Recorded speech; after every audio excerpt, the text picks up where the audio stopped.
All right, guys. So for this video, I want to talk about the aftermath of UFC 323 and the absolute and utter cope that has ensued, not by Merab Dvalishvili, but on behalf of Merab Dvalishvili. Okay, I feel like this is something that happens whenever a wrestling heavy fighter, or one that is a little more boring from the fans' perspective, loses a fight that nobody really thought they would. It happened when Jack Della beat Bilal not that long ago, and it's happening again after Petr Yan put on an absolute masterclass.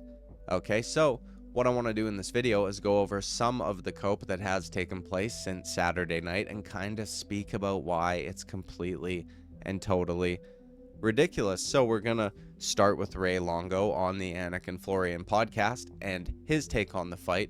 Then we'll move on to Aljamain Sterling and his take on the fight as well, and we'll close it out with another coach of Merab, John Wood. All three of these guys have similar takes, but there is some divergence, which I do find absolutely hilarious. If you're gonna all make excuses for your guy, you should probably get on the same page. Okay, but either way, let's just get into the clips. Forget about beat Joe Pyfer, beat Merab Dvalishvili. Do that, try that, because that's really fucking hard to do. And that motherfucker really just gave that kid the fight. He put on an entertaining fight for everybody. That's just the bottom line. It didn't work out for him, but competitive, good fight, and probably going to be fight of the year. So, and he's got a lot of competition. Ray, I know obviously Petr Yan, you don't want to take anything away from him. He fought an amazing fight. Great fight. But how much, now in hindsight that you can look back, do you say like, did we bite off more than we could chew with Merab? Should have we just taken another month or two to kind of give him a break? And would Merab have even done that? Yeah, Merab, well, first off, most likely Merab's going to do what Merab's going to do, and he wanted to go for that. He's not taking a month off because then he wouldn't have won for that record, right? Mm-hmm. So he was, I think it was a cool thing to do, and it looked like that hindsight is 2020. You don't want to start doing that crap, but it did look like he was a little flat than normal. You know what I mean? So. All right, so immediately we get the old Merab gave the fans an entertaining fight, but right before that was going to say he did cut himself off, that he gave that kid the fight he wanted. Okay, and listen, I feel like I need to just get this out of the way. I like Merab Dvalishvili. I'm not trying to shit on him in any way here, but the reason this kind of shit bugs me, and it bugged me immediately, when I heard Merab say this in the octagon, is because it takes away, whether intentionally or otherwise, but it takes away from one of the best title challenger performances we have seen in recent memory, at the very least in all of 2025. Like I mentioned in the opening, this seems to be a trend though, when guys with more wrestling heavy styles lose. Everyone gets used to that style winning fights, and when it doesn't, it's like it breaks people's fucking brains.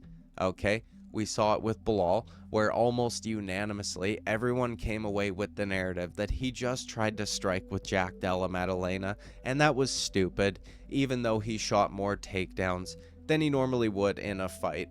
Merab did not try to give Petr Yan the fight he wanted. Petr Yan forced him to fight that way by doing as well as he did, defending takedowns and constantly making sure he was not letting Merab off the hook. There was constant damaging output from Petr Yan, not allowing the takedown attempts to go unpunished and kind of stopping any snowball effect from them. But let's keep going. I'm glad he took the shot.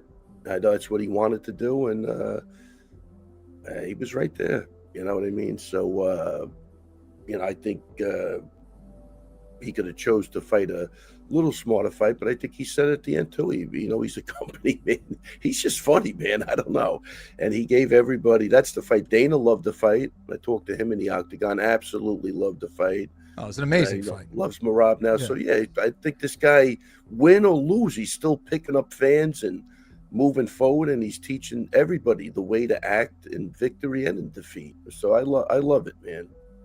All right, and then again, in case anyone thought it might not quite have been what he meant to say, he goes on to bring it up again and talk about how Merab could have fought a smarter fight. He even brings up how Merab mentioned it in the cage, as if that means anything, okay? And that he was intentionally trying to give the fans an exciting fight, which is just complete and utter nonsense, okay?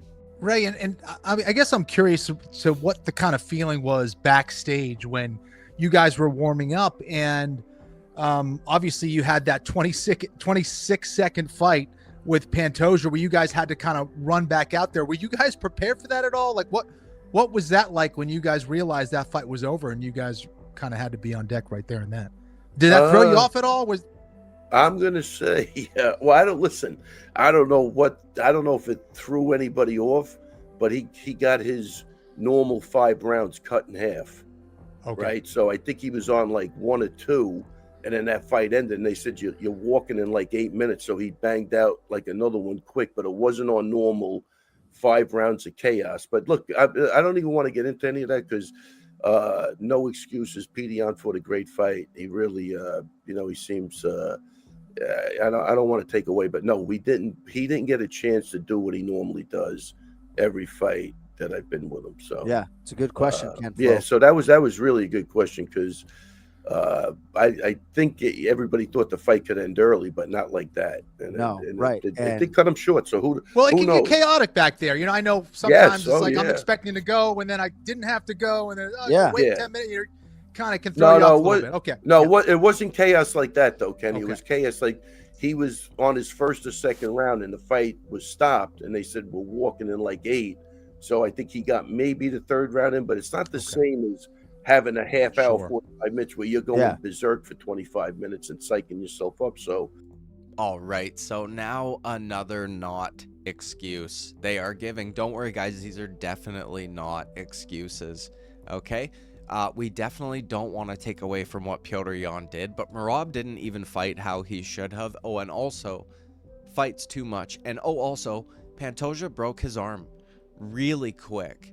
I mean, it's just absolutely fucking hilarious to me that somehow the fight before you is apparently a reason or a part of why you maybe didn't perform as well as you think you should have, even though a quote-unquote lack of warm-up would also apply to Petr Yan, of course, okay? But aside from that, that fight for sure ended way faster than anyone thought it would have, but the card was running late anyways, so there was technically enough time to get in a proper warm-up.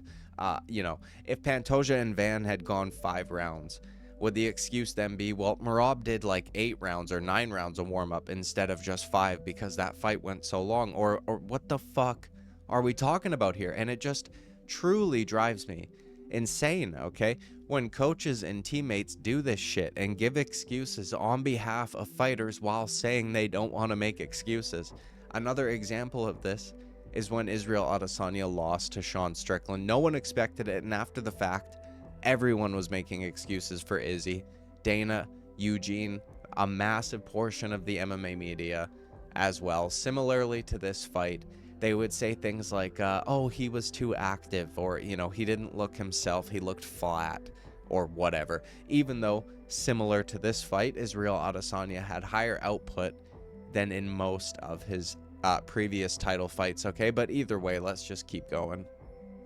Who knows? But that was definitely different for sure. We were running long, though. I remember looking at my phone at 9:22 shortly after Joshua Van had won. So I think the timing was actually about right, but it's a really interesting point. And we will never know if Merab Dvalishvili was flat a little bit at times in this fight because he fought Corey Sandhagen 7 or 8 weeks ago. We're never going to know the answers.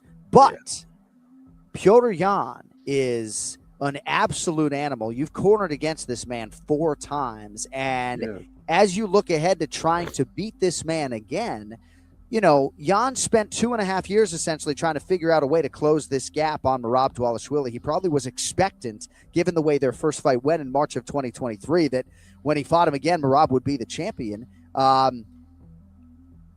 guess your answer is probably going to be just Merab doing what he does, but what do you need to do in a trilogy fight with Petr Yan to now close this gap? Because I thought there was an argument that you guys lost all 5 rounds. Yeah, well, look, it was the rounds were definitely close. I in my head I had a 2-2 going into the fifth round. That's fair. That's I fair. think the corner.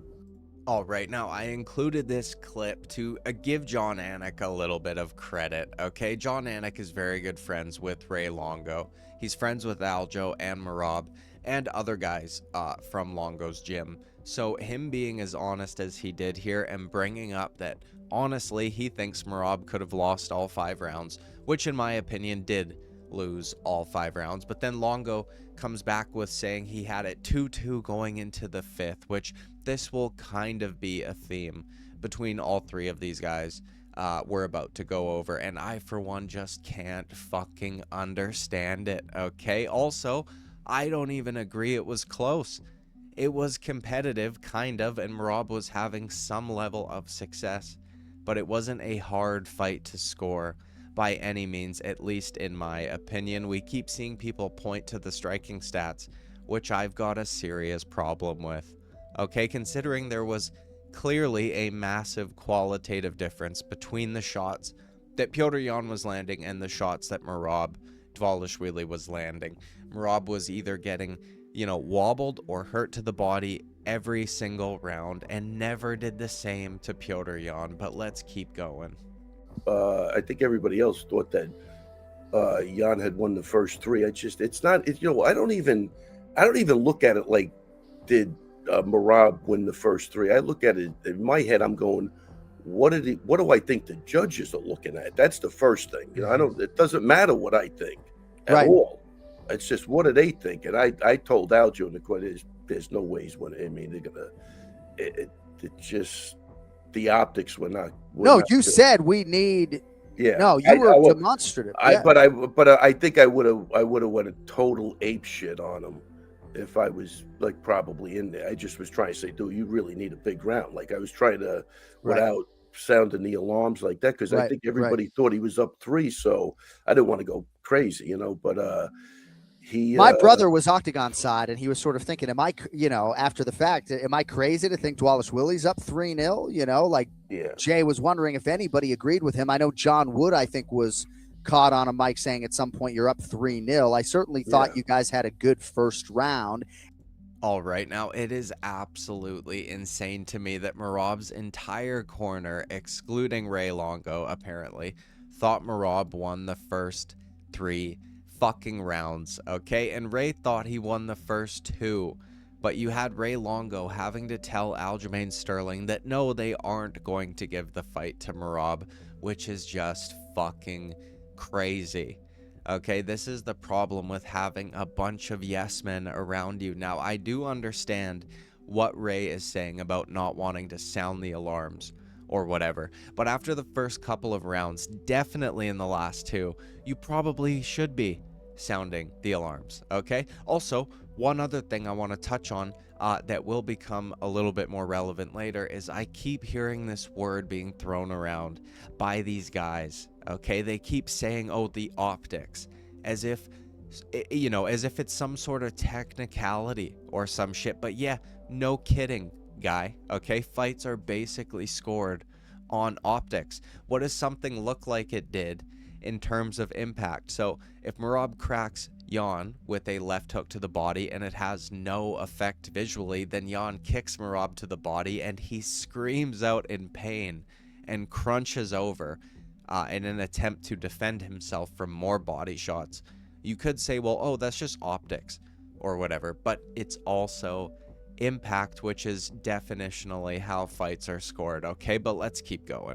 And then Yan did gas in the middle of the fight, but I thought Petr Yan just turned in one of the greatest bantamweight performances I've ever seen. Kenny was harkening back to Cody Garbrandt, Yeah, and he had great performance, but Merab did give him the fight he basically needed to do that. He chose to stand up way more, he was 2 for 29 on his takedowns. Yeah. He didn't even come close on the takedowns. Right. I mean, he already beat him once. I think Merab said it, and if he said it, I believe it. He was looking to put on an entertaining fight, and he 100% accomplished his mission. He 100% was entertaining.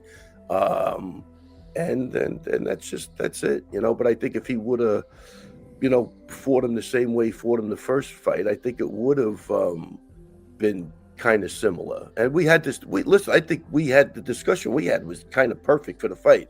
Will he decide to stand up? That was what everybody was feeling. Will he get comfortable with the stand up to give this guy an opportunity to do something? But you know, even in that sense, he stood up with him, and it was a good fight. You know, he took everything Petr Yan had to offer. Holy shit. Okay, are you fucking kidding me? So earlier when Ray Longo said he was not trying to take away from Petr Yan at all, he was fucking lying. Okay? Because as soon as Jon Anik tried to give Petr Yan his flowers, Ray Longo pipes back up with the narrative that, well, Merab just didn't, you know, fight the way he should have. He gave Petr the fight he wanted, and that's why he looked so good. We even got Jon Anik a little bit animated there in his pushback, saying he was 2 for fucking 29 on his takedowns, and Ray just completely glosses over it, which I do find absolutely fucking hilarious. Then he proceeds to go on talking about how, well, you know, if he would have fought him the way he did the first fight, it would have been different. The only thing is, though, Ray, he fucking tried to. Okay, do you understand me? He tried to, clearly, but found much less success because Petr Yan has been improving and did everything essentially perfectly regarding, you know, on how to beat Merab. And he continues trying to back up his point, talking about how this was a discussion beforehand that they were all having. Like, you know, will he just try and stand and strike because he's gotten so much better on the feet? Merab didn't make that decision, okay? It was made for him. Now, one last thing I gotta point out, Ray Longo has been snorting like a fucking pig the whole time. And I was trying to not bring it up. I was trying to be polite, but it eventually got to me. Okay, and I just couldn't let that slide, but let's keep going. Sure. Right. I think that's a good point. And the confidence, right, that you can eat some flush shots to your vital organs in the body and fight through those the way he did. No, I have so much respect for him in defeat, all the heart that you would like to see. But I think it's going to be a real challenge to beat this version of Petr Yan for any of these 135-pound fighters. You know, the confidence accrued for him now doing that, you know. And I just think it's going to be really interesting to see how Merab sort of rebuilds from here, you know, because I do think that 2 for 29 leaves a lot of room for improvement, you know? Yeah, he wasn't fighting the way he normally fights. He did. Look, I think even in the first round, you know, he was finding success with his hands because I think Yan really expected him to be shooting takedowns. You know, once I think Yan figured out, well, he's not shooting that much, or he's not like the normal, I think he was able to take more risks and, you know. It is actually fucking insane to me how Anik keeps throwing out there that, you know, well, Merab did try and take him down. He just couldn't. And Longo just smirks and then goes, yeah, but he wasn't fighting how he normally fights. He wasn't shooting much, so Petr Yan started to do better, even though in the first round, he attempted more takedowns than any other fucking round. Okay, so whatever. Let's just move on to Aljo and see what he has to say about this whole situation. UFC 323. Wow. I'm living in the future. Obviously, you guys watched the fight. Tough fight. I wanted to try to watch it back before we did this, but I didn't get to. I will say in real time, I thought it was possibly us winning the first 3 rounds, even though I knew that they were close. I just thought we edged it out. And especially the 4th round, I knew Yan won that round. And then obviously as the fight's going, round 5, we knew he was starting to get the better of that round. So I figured it would be 3-2 us, but it ended up being 4-1 and 3-2 for Yan, which 3-2 I'm not super mad about. The 4-1 was kind of like, it just almost makes me wonder, like, what the hell am I watching if I had it 3-2? I don't know. Close fight. All right, now I just have to point out that this is the very beginning of his podcast and it nearly put me to fucking sleep. Okay, what are we doing here? UFC 333, 323. Wow. I'm from the future. Bro, if you're from the fucking future, I want to die right now. Okay, I mean, what the fuck? That was unbelievable, but also, why the fuck do all these guys come on to talk about a fight that they didn't even rewatch, for crying out loud, while confidently stating that you thought he won the first 3 rounds and whatever other narratives you have about the fight? At the very least, watch it back so it's fresh in your mind and maybe you won't look like a complete and total fucking retard. Okay, the lack of self-awareness here too is just, it's remarkable. Saying he thought it was going to be 3-2 for Merab, but it ended up being 49-46 on 2 scorecards and 48-47 on another. Then goes on to say, well, he's not super mad about 3-2 for Petr Yan, but 4-1 is just too much for Aljo, apparently. It makes me wonder what the fuck I was watching then. He says, yeah, no shit, my guy. We were all wondering that, just not in the same way that you are. Yan did great, man. You can't really say anything about it, right? I mean, I do think Merab didn't quite look himself, but I want to make sure I'm giving respect and props to Yan for the things that he also did well, right? So it could have been a little bit of both, a little bit of a bad night, and also one guy was just on another level that night. So that's kind of the way I view that. Yeah, I mean, going off what you're saying, going round by round, I thought it was competitive, it was close, but I just thought you couldn't be confident either way because I thought Yan definitely had the more impactful moments. If you went based on volume, I think like the strike count still favored Merab overall, but it was like the end of the first, or like, in the middle of the first round, I think Yan, wobbled Merab a little bit. Then the third round, he hit him to the body. But again, like volume-wise, I thought Merab was doing great. It just felt like it was going to be a typical Merab fight. Honestly, like watching it, at least on TV, I was like, okay, like Merab's going to get the ball rolling, and then. And once again, we get the, well, Merab didn't look himself, but I don't want to take away from what Petr Yan did. Also, who the fuck is this idiot? If you went based on volume, he says, no, motherfucker, that's not how fights are scored, okay? See, notice this guy has cauliflower ears. Now, this is why I say former fighters would actually make bad judges. And I think this video is going to encapsulate that perfectly. We got 2 professional coaches and 2 professional fighters giving the dumbest fucking takes on how this fight should have been scored while not knowing how fights are actually scored, apparently. This is just absolutely fucking hilarious, okay? I mean, I'd have to ask Merab what he was thinking. It just looked like he kind of gave Yan the fight that he would want. I thought Merab was way more willing to exchange with him in the kickboxing. Like, I just rewatched it right before we got on the podcast. Like, Merab didn't shoot a takedown or even like attempt to grab a leg until 3 minutes into the first round. Not even like kind of like faking it. It wasn't really. And even like I think the takedown attempt. It wasn't very Merab-like. And again, I don't want to take anything away from Yan because Yan did technically correct things. Like in those positions, he did a lot of basic wrestling. He did a lot of good wrestling to get away from Merab. But again, like even the first fight, what was it, 49 takedown attempts? This one, I think they counted 29. Again, I just watched it back. I thought maybe like 12 or 13 actual takedown attempts. I don't know where they got 29 from. So I just thought it was not a typical performance from Merab. But again, complete credit to Yan just to be able to keep up with Merab no matter what and do as well as he did on the feet, just, land his shots. Phenomenal fight. I mean, again, credit to Merab too, just for, I think, arguably 2 fight of the year candidates between the Umar fight and this fight, just 2 real banger fights. And here we go again. Okay, he gave Petr Yan the fight he wanted to fight, not because of anything Petr Yan was doing, though, just because Merab loves the fans. Okay, this is such a stupid fucking narrative. Now, he was correct about one thing, and that was Merab not shooting for the first 3 minutes, but then he even fucks that up and goes on to say, well, it wasn't actually 29 takedown attempts, it was like 11 or 12. And this is something that we're going to hear later. from Ariel Helwani as well when talking to John Wood. Personally, I think it's worse that the guy with cauliflower ears is saying it, though. You stupid motherfucker.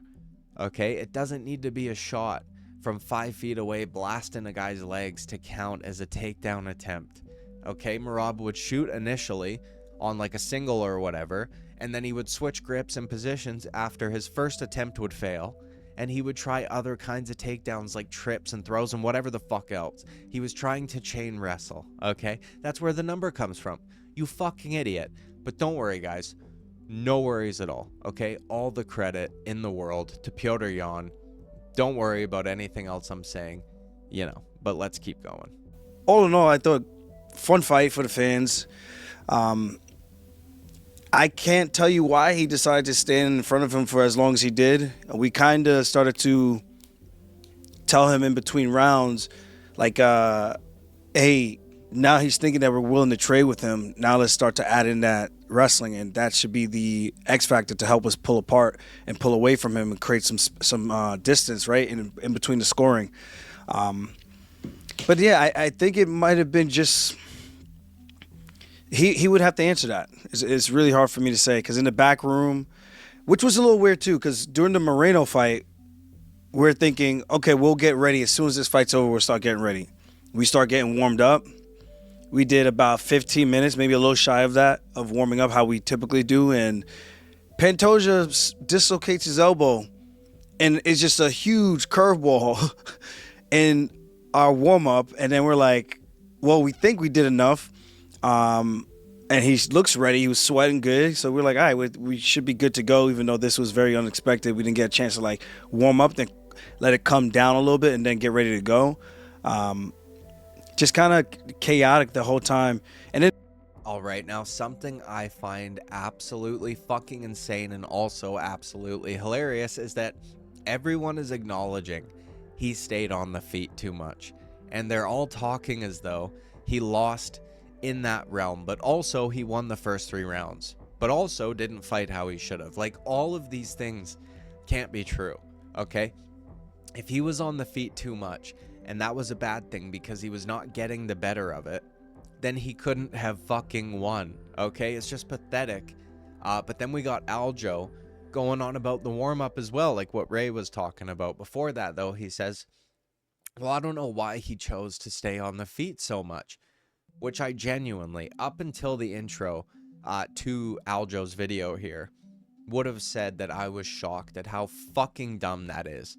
None of them can even fathom that the reason he didn't have the success was because of what Yan was doing, not just because he made some arbitrary decision to go strike for 5 rounds. Do you think Merab's performance looks different in the trilogy if he has more time to rest and then get into camp instead of just going right into another camp? I think so. I look, like, I guess, like, he had a great training camp. The back-to-back fights maybe affected how he performed last night. I think it affected it a lot. My personal opinion, from experience. I know what it does to you when you have to make those weight cuts so often, and it's not like they're 3-round fights, they're 5-round fights and 5-round training camps. And I guess the one thing I will say is this turnaround was like, what, 2.5 months? It wasn't even 3 months. I at least had 3 months, even though I had to take some time to, like, heal up some injuries. I at least had 3 months. He had, what, 2.5? And to come back and put on that type of performance, I still think there's something to be said about that, where his fight with Umar to his fight with the rematch with O'Malley was almost 6 months apart, from January to June, and then from June to October, then October to December is just nuts. It's absolutely crazy. It's almost exactly 2 months. It's pretty wild. Okay, now I included this clip because I just find it absolutely fucking hilarious that Aljamain Sterling is still going on about having 15 weeks in between fights, which he calls 3 months, and he's trying to make what Merab did sound much closer to what he did than it actually is. Merab fought 2 months and 2 days apart, okay, just over 8 weeks. Like, maybe 9 weeks. Aljo had almost double the time in between his fights and still won't shut the fuck up about it. Okay? But I will say in training camp, what I was getting at before, and Wood and I talked about this, he looked good. You could see that he's leveling up and adding stuff to his game and doing different things that were like, yo, he's going to, at this rate, he's going to, we would imagine based on what we're looking at, he should run through Yan again and maybe even worse this time. But we both also agreed that after those sessions, those sparring sessions, he just overall just looked, I don't want to say out of it, but like just tired. It just looked like it was just a lot going on for him. And of course, you know, he's chasing a historic feat, which would have been crazy. You know, he dared to be great and he came up short. But that's the one thing I will say. I feel like he was more tired than I normally see him when he has time to actually prepare. You know, so people that fight, they will understand it. People that have been in title fights, they will understand it even more. And people that actually been able to defend their belts multiple times in a year would really, really get it. Now listen, okay? I'm never gonna say fighting 4 title fights in a year won't take it out of you.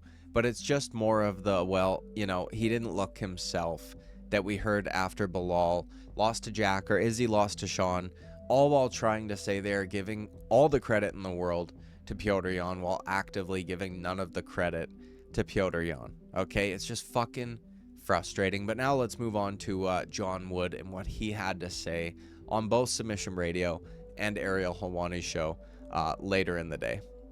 Let's just start it here. What went wrong against Petr Yan, in your opinion?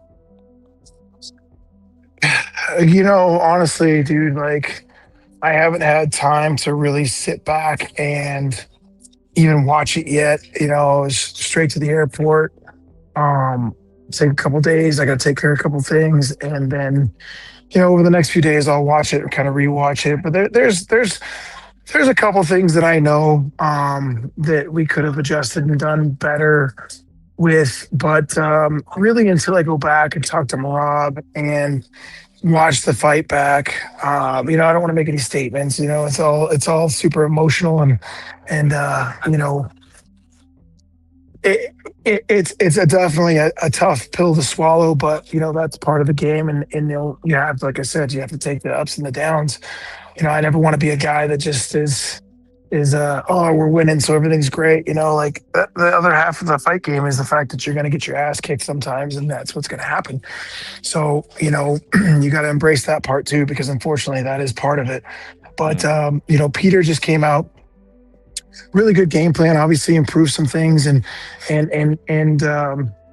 you know, without talking to Merab, I don't want to make too many statements or say anything about, you know, really anything until like I said, I speak to him first. But there's definitely some things that I think that we could do better, and some things where we missed the mark. All right, so something I want to say before I get into what he actually said is that coaches should just stop fucking yapping in interviews after their fighters lose, or just fucking stop, period. Okay, I feel like this happened with Eric Nixick, where he just likes to be on camera and yapping, and his coaching has suffered since. After Sean Strickland beat Israel Adesanya, he was getting a ton of praise for his corner work and whatever else. He started doing a lot of interviews, started his own podcast and shit like that, and now I feel like his fighters aren't doing all that well. We also had JDM's coach saying some stupid things after his loss to Islam Makhachev. Dricus du Plessis' coach making absolutely retarded statements after his loss to Khamzat Chimaev. And now we've got John Wood alluding to something that he doesn't want to make public until he speaks to Merab, and he's going to do this throughout the whole interview. Okay, this guy is just fucking vague posting. Do you understand what I'm saying to you? Let me ask you this. There are people that are going to be out there that are going to be sort of asking, you know, what was going on in the corner when you were mentioning. I missed it, but did you tell Merab that he was up a few rounds? Tell me, in the corner in between the rounds? Because I've noticed there was some comments around that. Yeah, listen, I don't know. Like, I thought that I'd have to go back, and this might be like a fail on my part. Of I'm usually pretty objective, and like, I'm very aware of kind of what where the way the fight's directed. But I think again, I haven't gone back and watched it yet, but again, I think that maybe for me, I wasn't taking the damage into consideration. I think that like the one thing I can say, maybe I got caught up in the fact that I know Rob, and that he wasn't hurting some of those things and those cuts and the blood and the stuff. So like I do remember and I do recall thinking that I thought we had 1 and 2, and I know 3 was close. I would give 4, 4 and 5 to him, hands down. I have to go back and rewatch it, but. All right, now, first of all, we get it, dude. Okay, you've got a Rolex. It's very cool. But also, what the fuck are you saying here? You weren't taking the damage into consideration. That's the whole fucking scoring criteria. Hello? I mean, what are we doing here? See, this is what I was talking about earlier. These guys who you would think know the sport the best are half the time completely fucking brain dead on issues of scoring or judging or reffing even. Do they know technique and game planning and all that shit? Obviously. But just because you're an expert in one area of something doesn't mean you're an expert in all of that thing. And then he goes on to say, I know Merab, and he wasn't even hurt with the blood and the cuts and stuff. And fair enough, okay? Some guys have more scar tissue than others, and they'll cut easier and whatever. But he got hurt multiple times in that fight, wobbled or hurt to the body basically every single round. What he said after was truly retarded, though, okay? I thought we had 1 and 2, but 3 was close. Round 1 was the closest round in the whole fucking fight. So how was round 1 for sure Merab's when he got wobbled, or round 2 was Merab's, but round 3 was starting to get a little bit dicey. Round 3 looked almost identical to round 2 anyway. It's just fucking mind-blowing to me, okay? But let's keep going. Action people saying that maybe you guys overlooked Petr Yan looking into this fight and underestimated him. No, I don't think there was any overlooking at all. Again, I think I have some of my opinions that I, would gladly share after I speak to Merab. I'm not going to speak for him or put anything out there, but 4 fights in a year at that magnitude with those weight cuts and everything, it's a lot. It's a lot. And I don't think it would be disrespectful to Peter and his team to say we overlooked him, because the work was done, and we trained for him, and we trained very, very hard. There was nothing different. I do think there's some things, like I said, that played into the factor of maybe it looked that way, but there was definitely, I can say as a coach and as a fighter, with Merab, there was no overlooking that, man. Everybody knows how dangerous Peter is, and that, like I said, that would be disrespectful to him and his team to say that or even think that. Merab is not a guy that takes people lightly. I'm not a coach that takes people lightly. That every fight that you fight at that top is you're fighting the next best, most dangerous fighter in the world. So that's stupid if you would play that. But I do think there's a lot of things that that factored into the fact that maybe we'll do a little bit different next time. And obviously, like I said, 4 title fights in a year is a lot. It's all right, so we get some more vague posting going on. Well, I don't want to say anything without speaking to Merab. Oh, maybe there was some things that made it look that way. Listen, okay? If you were going to make excuses, go all the fucking way, dude. Don't bitch out and vague post, because as much as you assure us that these are not excuses, as much as you say all the credit in the world to Petr Yan while taking credit away from Petr Yan, as much as you say those things, everyone is going to hear you guys just making excuses. This, from what you were seeing, was this weight cut much different to the other ones this year? Like, did it noticeably look like it took a bit more out of him? 4 times in a year, it's crazy. Again, all I'm gonna say is it was a lot. This camp it was a lot. It was a lot. There was a lot going on. I'm not gonna speak from Rob, and and I'll never go out there and say make excuses for him. That's up to him, and But I will say, as a coach, it was a lot. It was a lot for all of us. Definitely a lot for him, and he's been on the record multiple times saying that weight cutting is not his favorite part of the game. So it was it was a lot. That's all I'll say. And some more fucking vague posting. Okay, up to this point, we've got, well, he fought the way Petr wanted him to fight because he wanted to give the fans a show. Also, our warm-up got fucked up, and who cares if Petr Yan had the same amount of time to warm up? He was flat and tired and didn't look himself because 4 fights in a year, and now we got very vaguely, well, it was a bad weight cut and a super secret injury I'm going to allude to, but not admit to. I mean, it's just absolutely fucking hilarious, okay? I have to answer this, but people are going to kill me if I don't ask the question. Were you 100% going into this fight? One, I don't think any fighter is 100% going into any fight. Two, I am not gonna, like I said, speak about that. That is up to Merab to talk about. And even if he wasn't, or it was, or he's never going to make excuses, and I won't make excuses for him. That's not my job. And everybody who signs up for a fight, whether you decide to step in there injured or not injured, that's what you decided to do. So I think that, a lot of things, again, we can learn and we will probably do a little bit different moving forward. But that's a Merab question.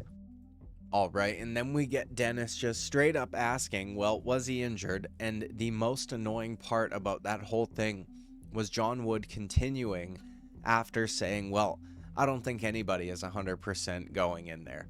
He followed it up with a cannot confirm or deny, basically, which in this context is a fucking yes, okay?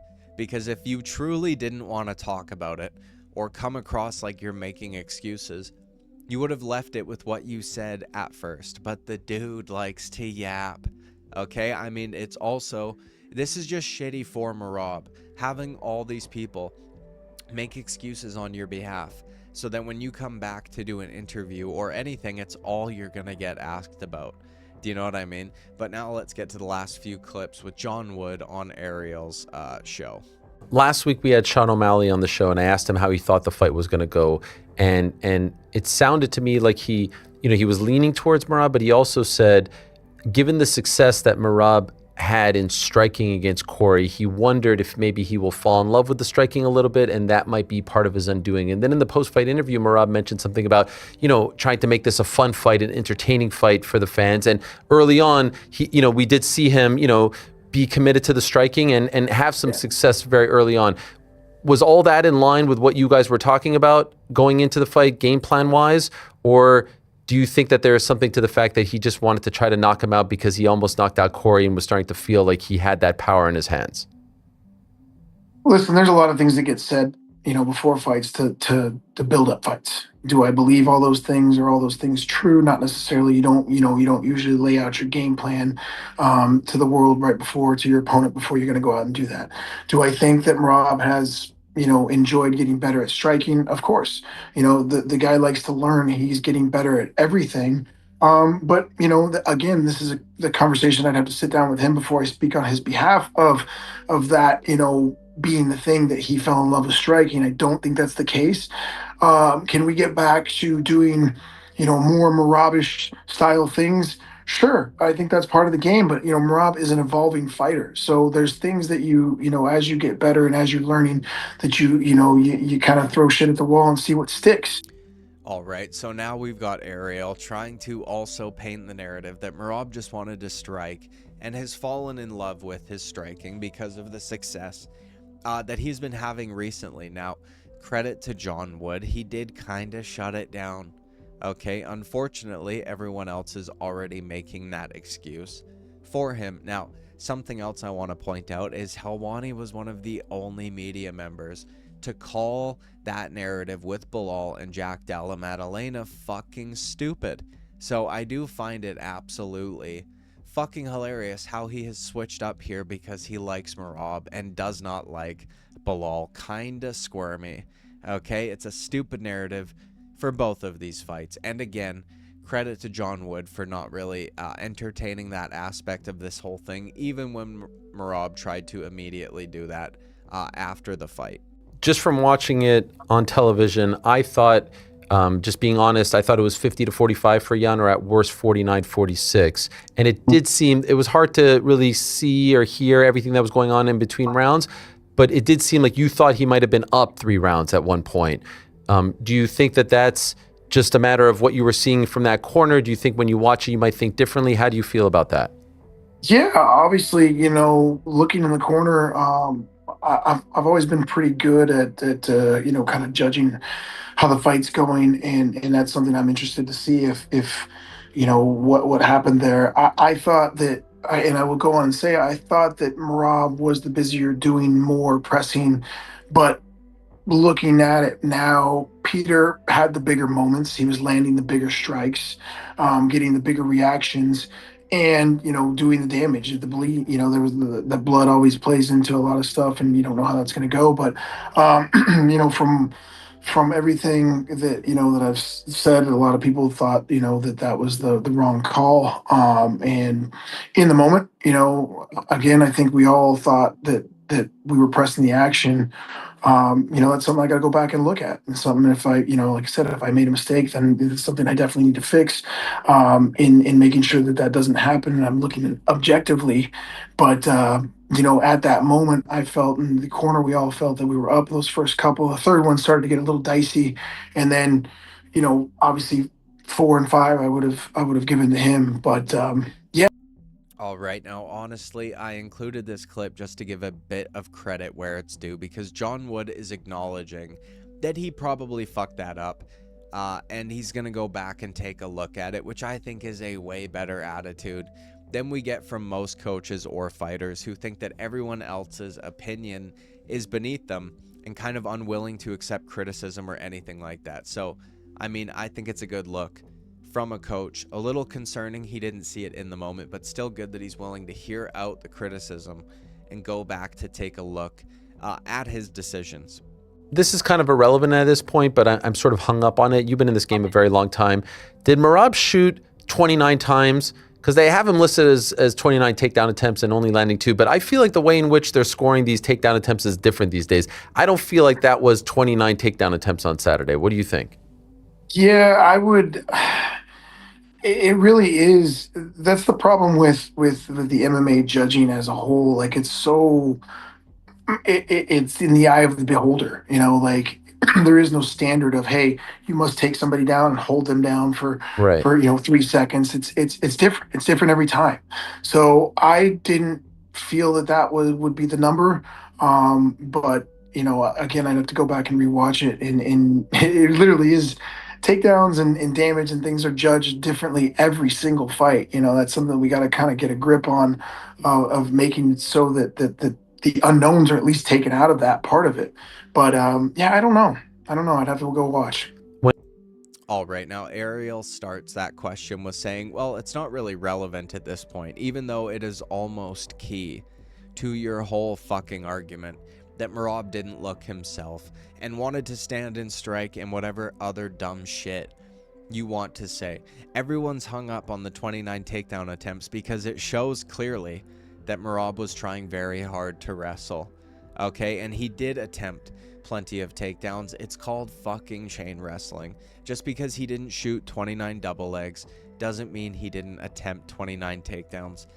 But anyways, guys, that's it for this video. Okay, I just find it fucking pathetic and ridiculous that immediately everyone tries to find excuses and shit for the guy who lost, when it absolutely takes credit away from one of the best performances from a challenger we have seen in a very long time. Just completely brilliant from Petr Yan. But anyways, let me know what you guys think down in the comments below. Okay, like and subscribe, all that good shit. I'll see you at the next one.